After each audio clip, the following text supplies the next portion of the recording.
Kings of the transfer window. We can say AC Milan are in the contention. I was very disappointed that Paolo Maldini left. And I think he left because he will never accept a future without Sandro Tonali there if he wants to be there. Because I think Tonali never wanted to leave AC Milan. But the project was the... I'm going to ask you, Breton, and like this video and leave your thoughts about this big topic of AC Milan. I'm going to ask you. Was it the best thing for AC Milan to sell Sandro Tonali for 70 million to Newcastle? I think it was the only thing that could be done with fresh eyes looking at the situation. I feel the Thanos. I think it was. I feel the Thanos. It was inevitable, right? It was inevitable. And if Newcastle was going to offer you 70, you take it. Not because Sandro Tonali. I am going to say something. I'm going to say something that might be a little bit controversial or bold as you say it, right? But I don't think Sandro Tonali is necessarily a generational talent. I don't think he is somebody that was not worthy of a price tag. I think he's one of the best 70 million position. I think he's one of the best. CDMs. I think maybe around his age, sure, but there's quite a few I think that are better than him.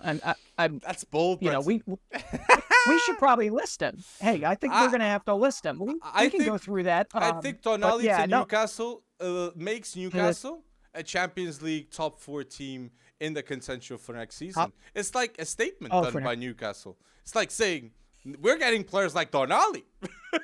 Like whoa. Yeah. But I feel you. It was the best thing to do.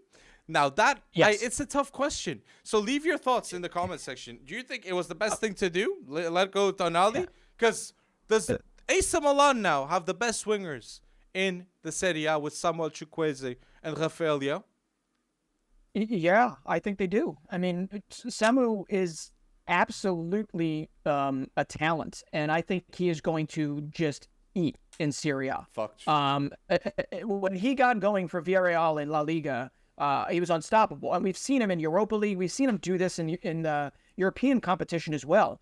But on top of that, I mean, just talk about what Tonali's money has been spent on. You have depth across the board. Yes, there are some kind of unknowns here, but we've already seen glimpses of them really working out. Yunus Musah is the latest, 20 million. Christian Pulisic coming in for 20 million. You keep him healthy, he's going to be a lightning rod for you. Samuel Chukwueze is an absolutely ridiculous steal for 20 million. Part of this insane Nigerian talent bump that we can't seem to put together to make a really formidable Nigerian national team. But there's so many great Nigerian attackers. 20 million is going to go down as just a cheap price tag for him. Tijjani Reijnders, who I maintain is going to be one of the best Serie A signings in this offseason. Ruben Loftus-Cheek, who's a utility man. Noah Okafor, who can play striker. He can play wing. He'll start at striker potentially. And Luka Romero getting picked up on free. I just don't see how you look at this and say that that's bad, right? Like 7 out of 7 is going to have to miss. The average age of the signing is 23, and this makes you a better team in the long run, even if it doesn't work out in the first year. But I think it's going to. I really think they're Scudetto contenders. I do. No, definitely. AC Milan are definitely Serie A contenders, but I am still reluctant to say that they're the number ones. I want to touch base on a lot that you said with all the signings. I think on AC Milan, from the signings that they did, from 0 to 10, I'd give it a note of like 7. Yep. A lot of potential, a bit of uncertainty with some of these players like Okafor and Serie A. Like Chukwueze is amazing, but still, Tijjani Reijnders, he's replacing Tonali. So there's a bit of still, let's wait and see. But I think, given the fact that he has left Tonali, they did the best that they could, honestly. And seeing Pulisic, I think that they will be lining up next season. I think AC Milan next season will have Okafor or Giroud in front. I think Rafael Leão will be in the left wing spot. I think Pulisic will be in that 10 role. Very curious to see him in that 10 role. Then at the right wing, Samuel Chukwueze, Tijjani Reijnders, next to Benacer. I still think Loftus-Cheek will have to earn that spot. Benacer is still the best midfielder. And Musah, let's wait and see if he can steal the starting spot from think Tijjani Reijnders? Or Benas said, do you think he'll start Musah? I think by mid-season he will work his way in there next to Reinders. Yes, it depends on Benacer and his health and but Musah can play multiple roles. I mean, at times he played a 6 for the U.S. team. He played at the 8.